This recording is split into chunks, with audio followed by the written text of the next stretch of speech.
you're there, and thank you so much for joining us this evening right here on Transforming Families. My name is Faith Kaulu, and I'm excited to have you on board.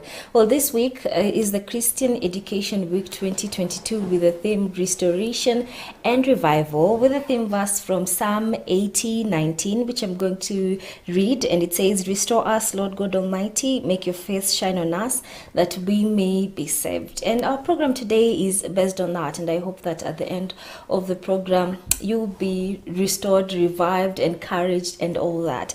And to share his story with us today is Pastor Adam Mafrika, who is the senior pastor at King's Wisdom Well Assembly. Thank you so much for being here today. Welcome. Karibu sana. Asante. How are you doing? I'm doing well, thank God. Yes. All right. Yes. Let's start by talking about who are you and what do you do. Just like you've mentioned, I'm a pastor. I'm pastoring a church in Westlands, the King's Wisdom Well Assembly.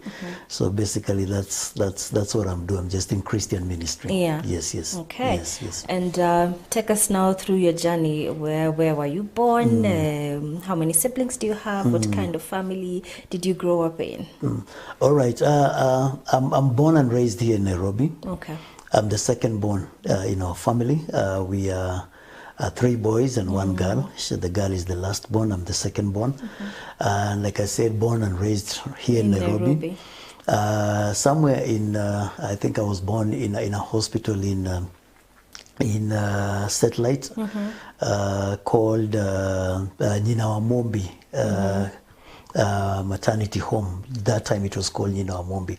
I actually was surprised to realize it's exactly where my daughter is in school at Precious Blood. It's just right there. So that's where I was born. But then in terms of knowing myself rather, or the part of our growing up, raised in Uhuru Estate, but the main part of our bringing was in Buruburu Estate at the Buruburu flats around there, phase 2. So that's where we are brought up by mom and dad. Unfortunately, both of them are late. And so our life began. The main part of our life is really picks up from Buruburu, because that's where we really, growing up and got to understand ourselves until we became young men, even before we left Buruburu. Yes. And by then, Buruburu was the bougie estates and area. Yeah. So life was good at that time? Let me say, transitioning from Uhuru Estate to Buruburu Estate, my dad had a very good job. My dad had a very good job, and apart from just working, he was also so much into business. He was doing some businesses here and there. And then my mom was also working. That time she was working with the Post Bank. My dad was working with the American Life Insurance Company. So we transitioned from Uhuru to Buruburu Estate. I remember by the time we were coming to Buruburu Estate, I was in class 5. I was in class 5. During that time, I also had we shifted schools also. We were in Uhuru Primary School, then we went to Moi Forces Academy. So let me say, from that time, we were still young. We were still young to comprehend so much. But I remember my dad did his very best to bring us up. He did his very best. He provided for us. I wouldn't say there was any single time we would complain that we were lacking. Until now, his demise, until when he passed on in 1991. And after dad passed on, now mom had to take the responsibility of bringing us up. That time I was in, I think I was in Form 2 or something. I think I was in Form 2. Then my siblings also. It's only our sister who was quite young that time, because she's born a bit, she was quite young at that time. My elder brother was in secondary. I was in secondary. Then my younger brother, I think, was completing his primary school. And so that's where we began life in Buruburu. Especially after the passing on of dad, now mom took charge. Mom took charge of the family. But I remember mom resigned from work. Because I think she wanted to take care of us, while at the same time she also wanted to venture into business that would give her flexibility in terms of handling, both family and and work at the same time. So she resigned, and after she resigned, that's where things began now taking a a different turn. Yeah. Life from what we were raised from in terms of what dad was doing and what mom began. Two different things, completely two different things. Yes. Maybe yes. before we get to talk about that, yes. let's go back to where you informed us that your dad passed on. You were still in high school. Yes. How did that affect you, as a young boy? Were you aware that dad is missing in the house? Yeah. First and foremost, like I said, dad had really done his best. Dad was that kind of a person who was, in full control of his family, providing for his family and doing the very best to provide for his family. So he first took me to the first secondary school was St. Teresa's Boys. I only went there for first term. Then from there, he took me to a boarding school, actually a school that he himself was a student there also, Karema Boys High School in Othaya. Went to secondary school, and in life in secondary school compared to being around him was also a little bit different in terms of now coming to secondary school, meeting other young men, young boys that some of them coming from the same estates we were coming from, neighboring estates, Jericho, Uhuru, and also the young boys also from different villages, and towns, outside Nairobi. So I think because of peer pressure, I started getting involved in some kind of nasty behaviors very young, though I was hiding this from dad. Okay. And mom, we were hiding this from I was hiding this from my parents, because I remember I started smoking second term. Okay. Immediately joining high school boarding, I started smoking second term because of the influence that I found there. I wanted to be relevant. I wanted to really be relevant. So while in secondary school at in the boarding school, I really had gotten into quite some bad behaviors. I started some little bit of drinking here and there, some smoking, though it was not known to my parents. And then in the course of that, I also got involved into some, though I was a leader in school, I'd been appointed as an assistant entertainment prefect, gotten into some, some negative vibes, in the sense that we are even going to the point of wanting to strike, organizing strike and that kind of a thing. And I remember this particular incident caused so much trouble to me that the administration brought out what I would call a suspension, but in reality it was more of an expulsion. Because I was told to go back and come with my parents, though I should know that I'm not going to be entertained in the school again. So came back to Nairobi, told dad what had happened, and he himself, he knew. I think he had communicated with the school, so he knew this boy is not going to be allowed back. So he took me to a third school now, Nile Road Secondary School, a day school, and now I'm in school. With my behaviors are still there, drinking, drug abuse and all that kind of stuff, but now my parents are around. It was during that time that dad passed on. It was exactly the onset of this life in day school again, that dad passed on. We didn't feel the gap in the initial stages that now dad has left. We didn't feel like it was, we were still young. We were so, hyper. We just felt okay. Because I remember, like, for me, I'd just come from a camping trip with the school. Went to see him in hospital. I was told he had fallen. I went in the toilet, went to see him in Nairobi Hospital, was there, and we talked. We talked with him very well because he was recuperating. Then I think after 2 days we were told now dad had passed on. I didn't feel the gap at that particular time. We didn't really feel the gap. In fact, it was much later, much later, after now beginning to know myself, Okay. that I really felt like, hey, something is missing. Because we had this notion of dad Ayuko, Yeah. but mom is around. Mom is around. So we would see dad so much in mom, though the drastic turn of events also in the leading of mom, as a leader of the family, eventually as you grow up, you begin seeing the difference. You begin realizing it's quite not the same. It's quite not the same. The authority part of dad was not really felt. It was not really felt at that particular time. Much later, that's when I could feel the gap of not having a father around. Yeah. Yes. All right. Yes. Here, mom has resigned now. You're telling us things are starting to take a different Yes, turn. yes. Tell us about that. After now mom has taken charge of the family, she's gone into business. And I think mom was that kind of a person who was like, I would also want my children to be involved in business while they're still young. Yeah.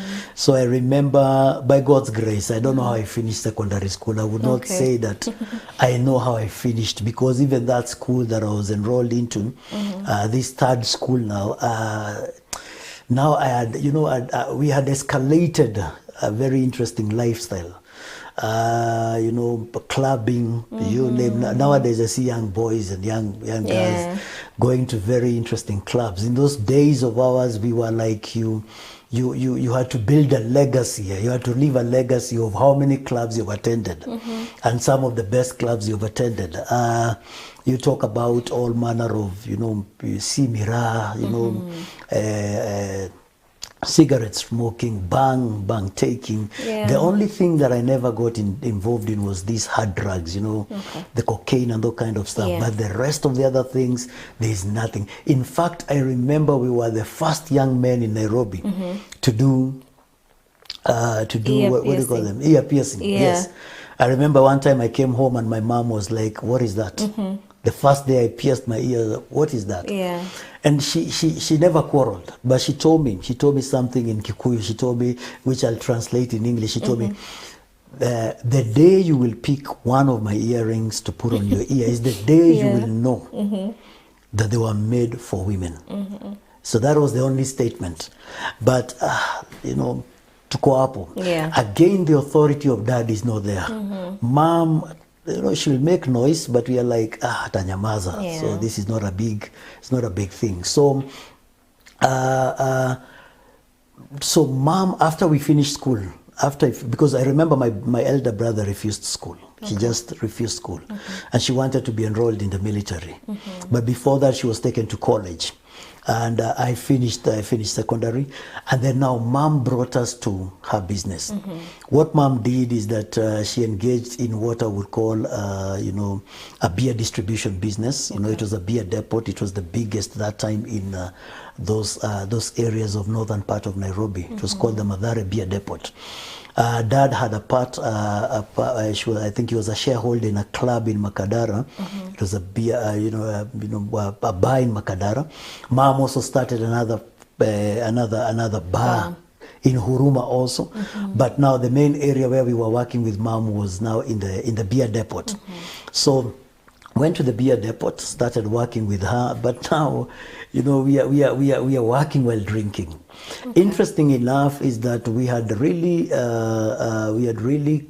gotten so involved in the illicit brews, because like for me, Changa was my favorite. Okay. To an extent that the normal beer was not a thing, unless I would do the hard drinks, like the very hard drinks. So here we are working with mom, but we are also drinking. So we are in charge of the depot. Hash is in the bar, taking care of this bar and the other bar. She had also put some other small businesses, but we were not involved in those ones. So we are working, but we are drinking. Working but drinking, working but drinking. And I think mom did not come out of employment with a game plan, in the sense that she had the proper mindset of how to manage you know, how to manage herself and manage business. And I think it was just an interest in the sense that probably she thought that area of that field of business would work for her. So the management was not all that good. So instead of growing the business, it was going down, and to an extent that it had, you know, it had to be shut down. She continued with the rest of the bars, and again, because probably of management and lack of the capacity to be able to handle that kind of business, or to be able to, you know, the transitioning from employment to business is not also an easy thing. There must be quite a lot of preparation in place. So mom was not really able to put her foot on the ground in terms of business. And again, here we are young men. We are very young men. There is no authority of a father. So instead of complying to be able to support, we are actually seeing an opportunity to just be household names in the estate. To Kona Chapa, you know, we are going to clubbing, we are driving. I remember when, by the time Dad was passing on, we had 3 vehicles in the compound. So I remember one time I went to school with one of the cars, and the principal called me and told me, you go bring your mother. So brought my mom, and my mom asked the principal, are you complaining he's driving? You know, is it because you don't have a better car than what he's driving? You know, and they had a disagreement. So here we are, we have vehicles in the compound, we are driving, we're going to clubs, we have money, you know, we are drinking all sorts of, you know, drinks that we could find there. So mom did not have control. Again, I would also say mom never introduced us to father figures, or rather what I would call mom, even if she probably, let me say, she had her own relationship maybe after Dad. I would only point of probably one that I knew. But these people, be it her friends or be it relatives that are male, they never came and, you know, took charge in the sense that there are boys in the family that would require, you know, the manly aspect of advice and mentorship. It was not there. So mom is in charge. So we are also having out that lack of, you know, father figure, you know, in the transition of growing from boys into, you know, to young men. So mom was not able to take charge of that. Mom was not able to take charge of the business aspect. And that's where now a turn for a fall began. And the family began to crumble. I think part of the money that she was given in terms of benefits and all those, she had them. She also understood that some of the properties that Dad had here and there, she would begin to sell all of them. And then at the same time, mom is also drinking. Mom is also drinking. I remember we would sit with mom in a club. Mother unakunywa nini? Mimi nakunywa. Wewe unakunywa nini? Itisha. So we would sit with her and drink together. So I think because of also the aspect that now we are losing resources, she in one way or another got a little bit depressed, and her source of you know, trying to just recover herself and just feel like she has the ground, she has control.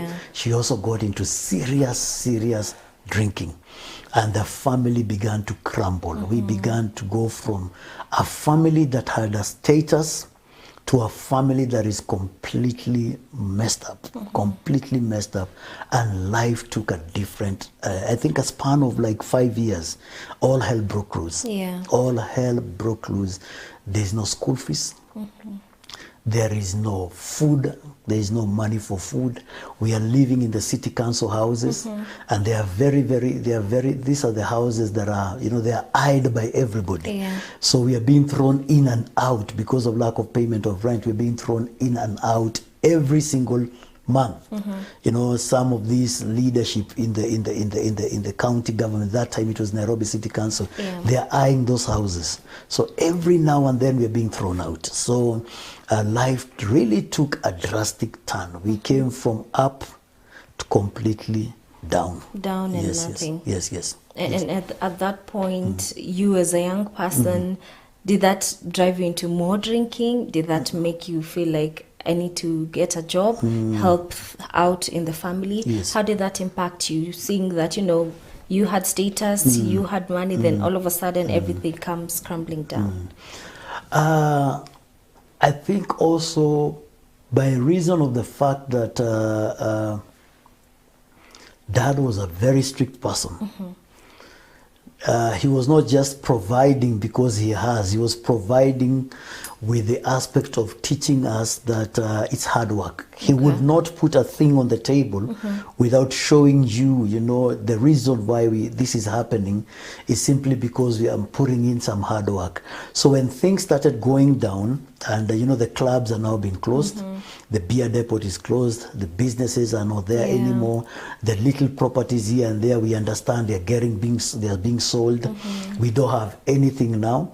I remember very clearly that I was a very good driver, very, very good driver, because I used to drive mom, and I used to drive, would distribute the beer to different bars. So I used to be a very good driver. At the same time, I was in charge of the finances. So somebody recommended me to work as a driver, just in Buruburu, also in a dry cleaning shop that was there. So luckily for me, I got into that space, got a job. My elder brother, I remember my elder brother, my mom worked out until he got into the military. He got into the Kenya Defense Forces. That time it was the Kenya, I think he got into the Kenya Army, part of the Defense Forces. So at least now him with his little salary, and now me, I wouldn't say I contributed anything. With my first salary was 3,000. I wouldn't say I contributed anything, but at least with my elder brother, he was able to put in some money here and there, and so I got employed. I started out as a driver, and then I also went to college. Even during that time, the little money that mom would get took me to college. My interest was so much in the tours and travel, so I also go to college. So I'm going to college and I'm also working. But like I said, it's a 3,000 shilling, 3,000 shilling employment. So my younger brother finished school, but also he indulged in serious alcohol. Actually, it's interesting.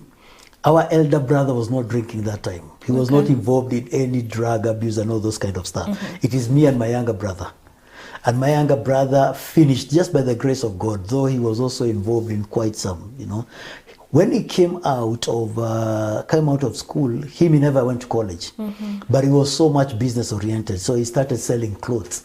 He would put up a kibanda somewhere and started selling clothes. And I think he's the one who was a little bit conscious, in the sense that he would want to do something to just support the family, So he started small until he also got employed at. I think he started with 680 Hotel. No, he started with Mara Restaurant and 680 Hotel. He got into the hotel industry. So personally, this is the interesting thing. When I got into employment, I don't know whether it was that. Yeah, it was the same time that I also. I remember in the course of my drinking, I was so sick. Because I used to love changa so much. Changa was my favorite. We would go to clubs, but changa was my favorite. So I remember, because of drinking changa so much, one time I got very, very sick. It's taken to the hospital. But now mom is taking me to this very funny hospital, these quack things, So, excuse me, they are not able to identify my real problem. So they are giving me very funny drugs. So zinaniharibu kichwa. So I look like a mad person. I'm not sleeping, Until one time mom told the family, we have to take him to Mathare. Ameruka kichwa. So the day they are planning to take me to Mathare, I don't know whether it's somebody who advised her, or I don't know whether she got the idea. I think she was advised to take me to Guru Nanak. So I went there, met a young doctor, a very young Indian doctor. He looked at me, observed me, he was able to diagnose my problem. Then he told mom, in 6 months' time, if this young man doesn't stop what he's doing, you people are going to bury him. 6 months' time. So the mention of death scared me so much. I was a cigarette addict. I was, a Mira addict. I was changa and alcohol. I was just an addict to this thing. I was doing also bangi, So when I heard I'm going to die, I got scared. So he was able to put me on drugs. But then fear caused me to just, say I'm not doing this thing anymore. Because of fear. not because of anything. It's because I don't want to die. Yeah. So I stopped. And then so after stopping, to me, I look at it like it was just, it was just a way that God used. We would still go to clubs with my friends. We'll still go. I would take them, but I'm not drinking. I'm not smoking. Okay. I'm not doing that. I'm just taking, the soft drinks. Yeah. So they kept on telling me, won't end up church. You'll end up getting born again. Yeah. So one day, out of curiosity, I said, let me go to church. I had never gone to church. Went to church, I listened to the pastor, and he called out an altar call. I lifted up my hands, I want to get born again. Got born again. So here, in employment, working as a driver, I'm born again. Loving the Lord, the excitement, and the joy of loving the Lord. So I'm working with these guys in this particular place, but now, I'm born again. Yeah. And at least that one brought about a bit of the aspect of getting saved, brought about some bit of sobriety for me to begin reasoning out a little bit different. So I started worked with them, but I'm born again. Okay. However, let me put this clear also. One of the sons of the owner of the dry cleaners was until today is a very good friend of mine, but he was hyper. Bado anakunywa nini. Yeah. So I don't know what happened to me. I can't really recall exactly what happened to me after 1 year, because I believe it was because of my relationship with him. I threw down this thing called salvation. So we started drinking with him again, and he introduced me now to very serious, hard drinks. Now I'm not doing changa. I've come to classes. And he has money, and now we started even very high level clubs. Now we do the bigger clubs in the city, and now because he has money, so I'm riding on that. So we drank with him seriously. I've forgotten that I was supposed to die. Yeah. I've forgotten. But the only thing I was only taking these hard drinks. I was not taking beer. Okay. I was not taking bang and all these other things. I was just drinking. So we are drinking, and now attending a high level class of clubs. So tumeacha hizi clubs ndogo ndogo, tumeingia clubs, very high standard, very high standard. So that kapedo, that aspect of like, hey, tumeingia class, I want to improve now on that. I want to enjoy the benefit of that. Yeah. So we really began drinking again. Mimi nimeachana na mambo ya salvation. Hiyo story ya church stacking, hiyo nimeweka kando. And now I've now come into this class, the class of whereby there are two classes. I realize there are like two classes. The classes of the young people who are drinking from the place of awana. So opportunity kikuja 20 bob, 30 bob, they will go for now what they are calling makali. Yeah. And there is the class of people who have money. They have money and they are drinking from that class. Both classes, people in these guys, what are alcoholics? Yes. It's only that the class differ. Pengine anakunywa na suti, huwa anakunywa na viatu zimechapa, but it's just the same thing. So me, I entered that class because of my friend, and we really took the game on. Now we are drinking with pedo, we are drinking with standard. It's just the same thing. It's only that tu umechange maybe environment ya kukunywa na class ya watu nakunywa. So as a young person, the good thing is that now being able to having been saved, understanding the side of God, and now understanding that this other side again, coming back to this other side again, I was a little bit conscious. I was also a little bit conscious. Yeah. So that's the part where now my youthfulness was really put to test in both sides. Pande salvation na pande ingine. All right. I want us to take a very short break. We'll be right back. Then we'll talk about that. So dear, if you do not go too far, because we're coming back in a few. Talk to us on our social media pages, Facebook and YouTube. It's CAC TV Kenya. Keep it tuned.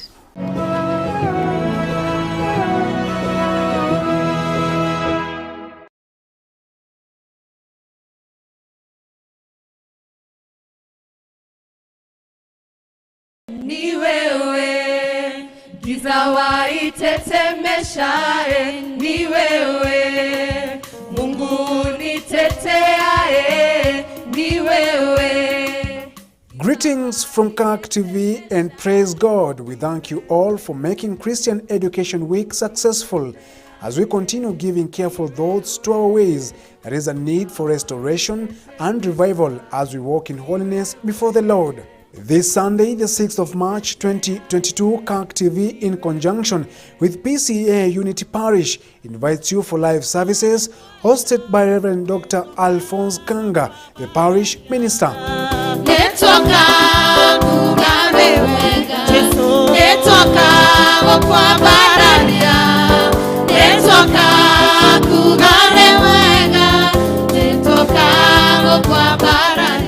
The children's service will come to you live from 7:45 a.m. to 8:45 a.m. led by Reverend Peter Kariuki, the director, PCA Children's Ministry. English service will come to you live from 9 to 10:45 a.m. and Kiswahili service will come to you live from 11 a.m. to 12:45 p.m.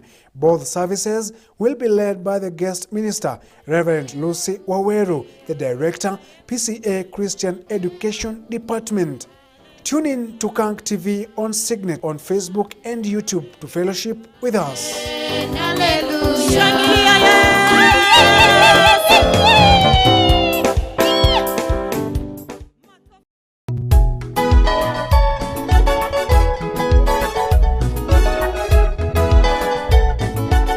Christian Education Department, in conjunction with KAK TV, brings you a special prayer moment for candidates live on KAK TV on Sunday, the 6th of March 2022 from 8 to 9 p.m. We're here to pray with the KCPE and KCSE candidates.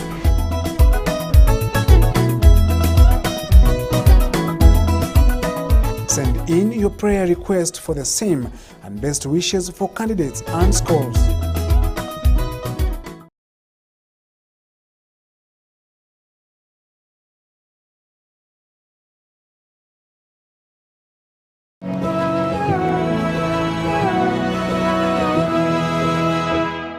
All right, welcome back and thank you so much for keeping it right here.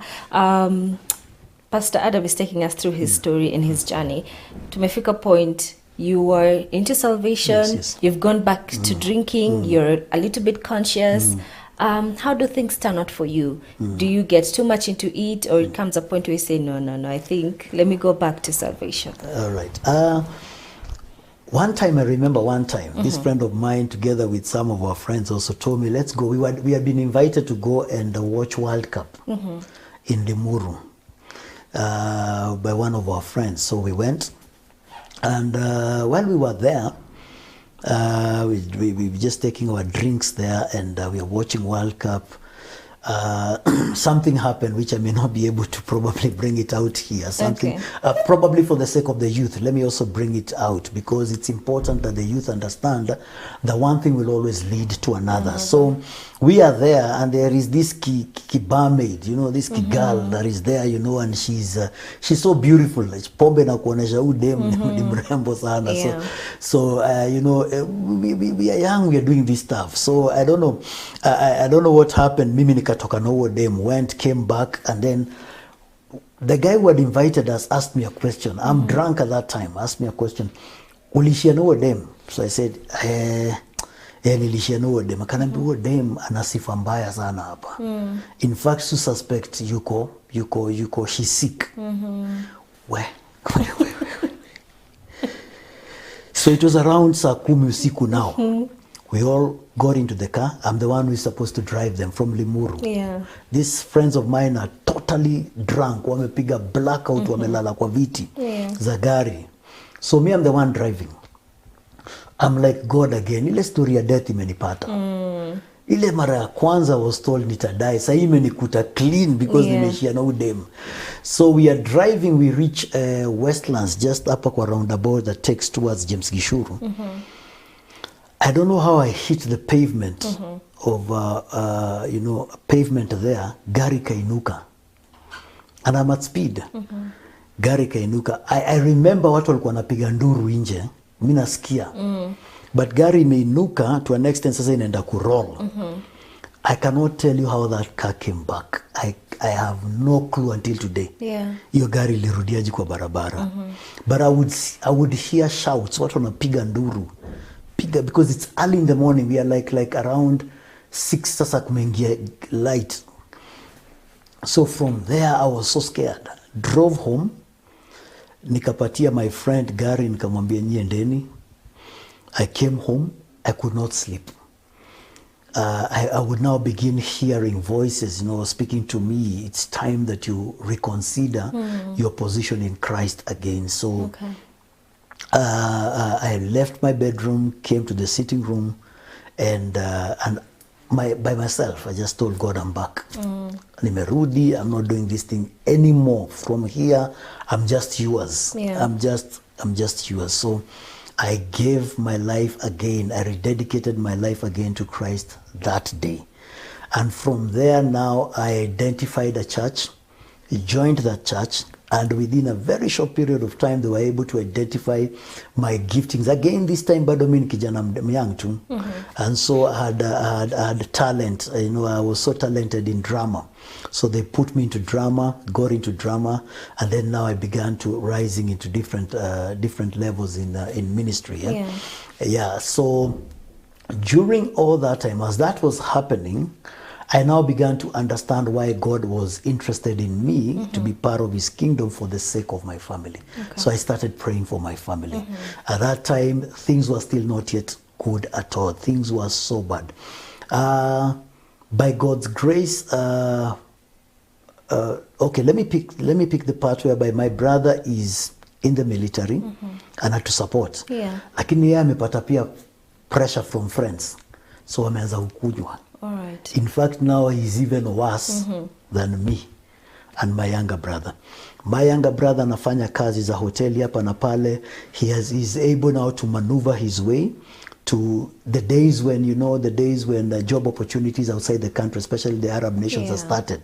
He was able to maneuver his way, able to pick up some few information here and there, and boom, he gets a job outside the country, and he leaves. My sister, let me talk about my sister. Juu hakuna chapa. My sister amechange mashule. Hakuna chapa. Hapa, toka hapa. God's grace akamaliza. So na alipomaliza, juu saa my bro amesettle in one of these countries outside there, akamsaidia pia akaenda. So she also left. So we are remaining with me and my brother. Me, I'm born again. My work is just to pray for the family.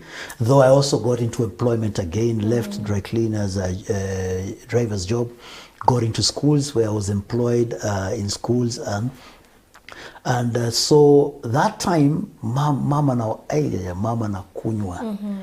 Ana source ya income. Najua anajaribu kushikanisha vitu hapa na pale. The little money anapata hapa na pale. Unfortunately, let me also say this part.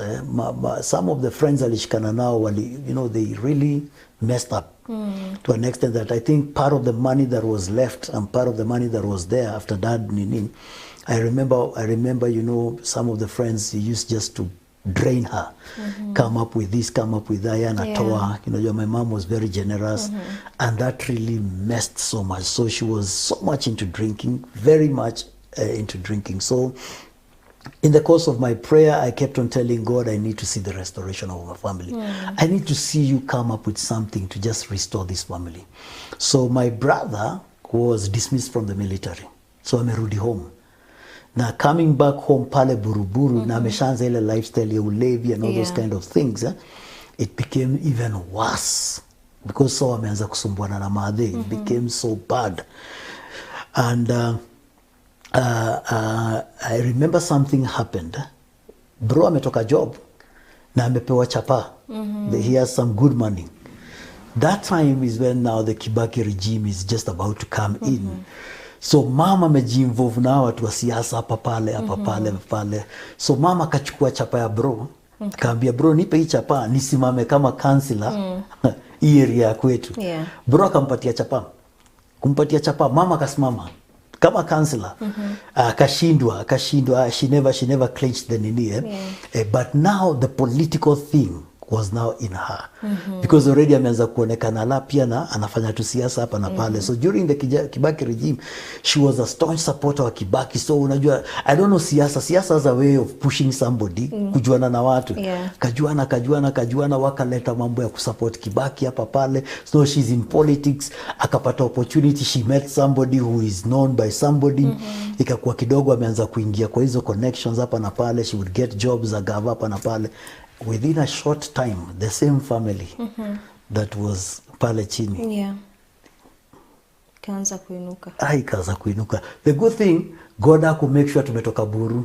Hizi vitu zinafanyika, watu wameona tukifukuzwa mahao, watu wameona tukiwasha, watu wameona nikiokoka, watu wameona tukifanya all these vitucos.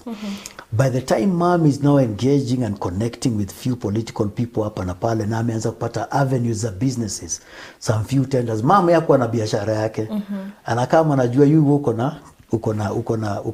na kampuni, yeye iko na connection, she would connect you, wanna get business, unampatia kati yake. Within a span of like, now me I'm praying for my family. Within a span of like 1.5 to 2 years, the same family that crumbled in the eyes of the neighbors is the same family that came back pale juu. Within a very short period of time, 1.5 years, 2 years, mom sahi magari ameanza. Family amerefurnish ile how tulikuwa tunauza mpaka TV ya black and white. Ndio mbuy food, carpet mnauza. You know, there is no food. So mama ameshikana na watu hapa na ametumia chapa ya bro. So akainuka. So bro pia unajua juu ya lifestyle imekuwa mbaya, juu ametoka kwa jeshi, now he's messing up in the estate. I got a privilege to meet a company that was able also to take him out. Yeye pia ametoka. So mimi nimebaki na mom. Na kubaki na mama anapiga biashara zake za kisiasa, and because she's doing that and she's now getting a lot of money because of these tenders, easy opportunity. So mimi ni neighbor yake, so nimetoka home, nimeenda mimi ni neighbor yake. So hizi chapa zote analeta kwangu because some of this money atawaeki kwa bank, wanaleta kwangu. Wacha na mimi nianze life yanze kuinuka tena, kuinuka tena. So within a very short period of time we were up again. The good thing is that God never removed us from Buruburu. We were still in Buruburu. So restoration ilianza kuoneka in the eyes of people in Buruburu. Same people are like, hey, mama, they call her Mama Kanyesh. Hey, Mama Kanyesh.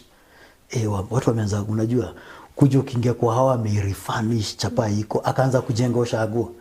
Watu wakajua basi kidogo anaonekana na wana politicians. Ukienda na she's not stopped drinking, but sasa yeye ameingia ile class mimi niliingia, drinking with standard. Kidogo now they are drinking with some politicians hapa na pale, some political people. Kidogo life imeanza to take a different turn. All right, life is taking a different turn. You're standing in the gap, praying for restoration for your family. Ilifika point and your mom stopped drinking, probably knew Jesus Christ. Tell us if that happened. In line with that, I got into, first, like I mentioned before, I got into church. Started out as a drama team member, then became a drama team leader, then a youth leader, and getting so much involved in ministry, growing up in ministry now, have a lot of realization. And like I said again, ni mimi tu niko, the rest are outside the country. Ni mimi tu tuko na mama. I'm like the one who she's looking up to, unajua, in terms of few things. Mimi ndio tumejenga naye hao ya home. Mimi ndio nimemsaidia kufanya vitu mbili tatu hapa na pale. But even in the restoration bit of it, where we are seeing things have now come back. I think the difference between this time and before is that mom has some eyes to, she has an eye to do something. She has an eye like to invest differently because the money is there. So I would guide her. I would help her, in the little bit of advising her, this and this you can do, this and this and you don't need to do. But that did not change her in terms of her drinking and all that. Like I said, the only thing that just changed is that she started drinking differently. Yeah, she's now drinking with a little bit of class, which I call, it's all drinking, but she's still drinking.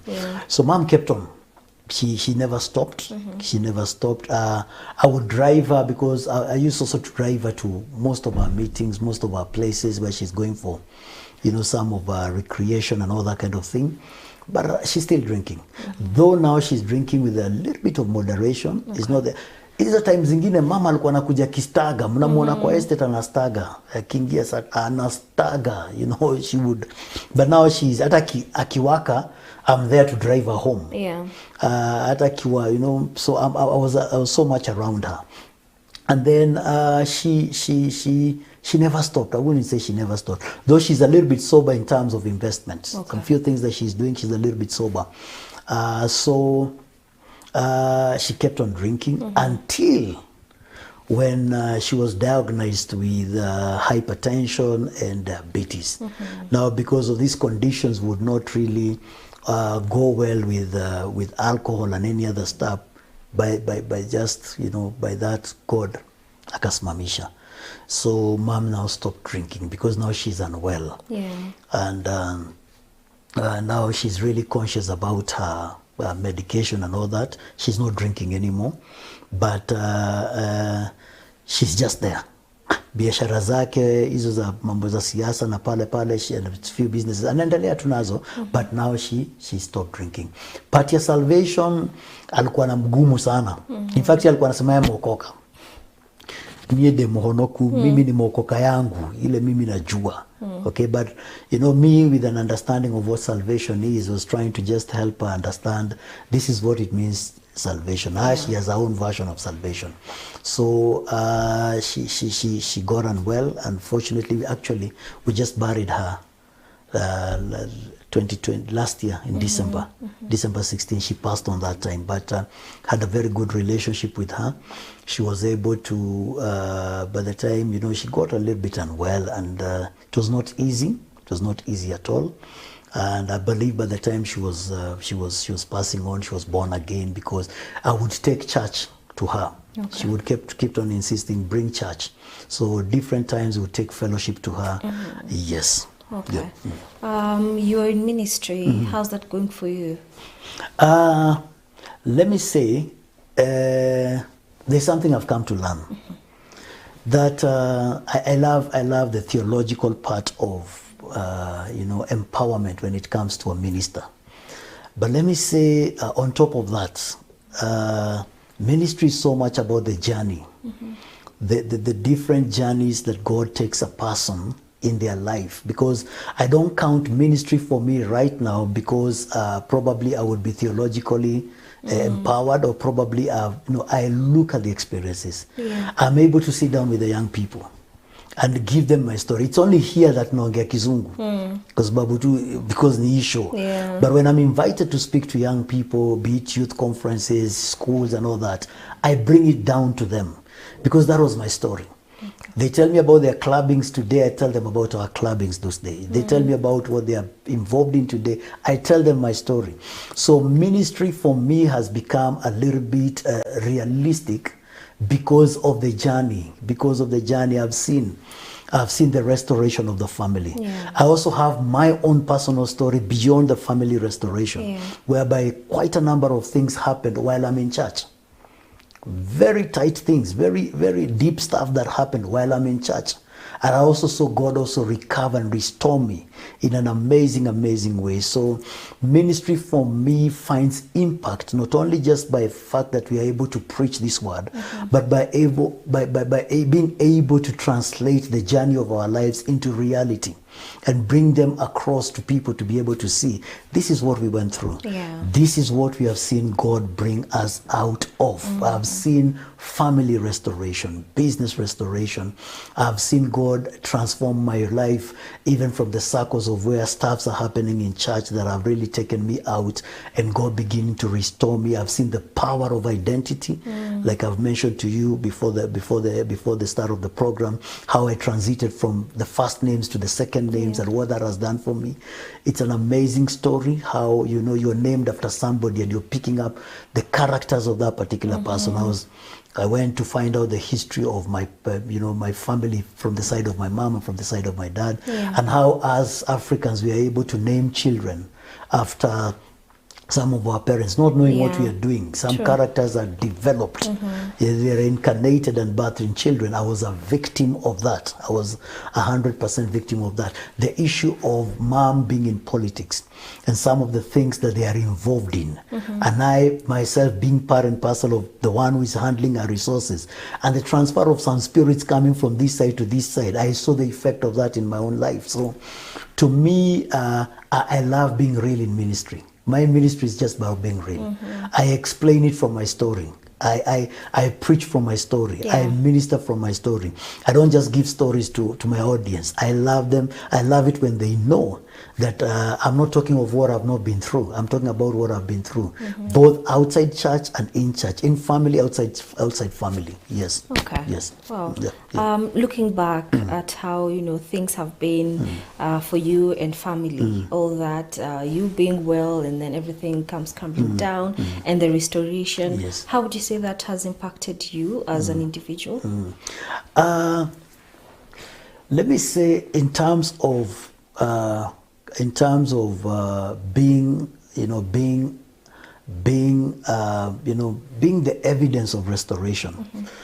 The greatest impact has been in the place of divine knowledge, whereby the process of restoration impacts you in the sense that now you're knowledgeable. You have so much information beyond what you're reading in terms of the experiences. You are able to look and say, I have the ability even to write my story. I have the ability even to pen it down, because it's not an imagination. It's a Yeah. reality. Yeah. So the impact is the ability to mature. What I've seen is maturity. Maturity, and beyond maturity, the ability also to be able to sit down with somebody and bring the reality of life to them through my story, through our story, through the restoration story, through the power of restoration. Not giving them imagination, not giving them the thought of like God atafanya ama God atakufanyia. No, sisi tumefanyiwa. We were part and parcel of being speaking from the place whereby you've been there. So you're able to embrace people even in their messes and in their situations. Being able to embrace them and love them and appreciate them and help them even to understand that they are coming out of it because you've been there. It's the ability to duplicate yourself in them, and they are able to see he's been there, I'm coming out of there. And they are able to relate with you even when things are so tight. Tell me I want food and everything. I was there. I know what you're talking about. So the impact has been the ability to translate the knowledge and the information and the maturity that I've gotten from the journey and bring it into reality and pass it over to people, and being able to, I would not want somebody else to go through what we went through. So the experience becomes a world that I create. So the principles that I've learned, translate them to them and allow them to walk with them so that they don't have to go through what we had to go through. That's amazing. Yes. Maybe briefly, how's the relationship between you and your siblings now, and how are they doing? All right, let me say this. Thank God that you have asked that question. When you're all operating from different wavelengths, you are enemies, but because of family, you're family. But in reality, you're enemies. Ampatani na huyu. Mimi niko different wavelength. Au wananiona ni kama, they see like this is a messed up person. Especially during those days I'm drinking and all that kind of stuff. This is a messed up person. Some of the things that I went through, even in the aspect of the church, and there was quite something that happened. They also saw me like, again, you're messed up again. You can see that. And for me, again, I was looking at my brother, looking at the other one, and I'm like, you're also messed up. So you are, operating from different wavelengths makes you like ampatani. But in reality, because of the aspect of family, mko pamoja. But this is the surprising thing. The movement of God in my life and the ability to watch God bring a major restoration in my life and in the life of the family, in one way or another, by reason of our background, we began to be so sensitive about family and about being united as siblings. And some of the things that my family would watch me do, God has helped me to do and become, they began to embrace me. And I would begin to embrace my younger brother because I've watched God do something amazing in his life. Began to embrace my sister and my elder brother. Despite him, my elder brother bado hakuwa amechomoka kabisa into this stuff. But now I'm able to embrace him. To an extent that by the time my mom got unwell, and by the time now my mom, moving towards the place where she's just, we are watching. Probably, we were expecting God to just heal her completely. But then until she passed on, we became so united. We became so close. Until today, we are a very close family right now. I would engage my younger brother, engage my elder brother and my sister. We are very close. And that unity was so much seen even with the rest of the extended family. They saw that in us because I think probably they thought they would not be that united. They saw that during the time that my mom was unwell and how we were able to put ourselves together, take care of her. I would say restoration does not just come in the face of maybe financial restoration and the face of marital restoration or economic restoration. No, it is beyond that. It goes to even to me the biggest restoration is the unity of family and being conscious of what I would call what I would call unity of purpose to an extent that now we are together, we are so close, we do things together. Right now one is involved in something, I'm involved in it. The other one is involved in something, I'm involved in something, they're involved in it. We have that unity. And I think by the passing on of both of our parents, one thing that probably wherever they are they would be proud of is the ability to see the unity, that we have forged together. We have forged in the family as siblings. So as a family, or rather as siblings, tuko sawa. I would not say that tuko sawa. Moja kipatikana na issue, we are there. Mwingine kipatikana na issue, we are there.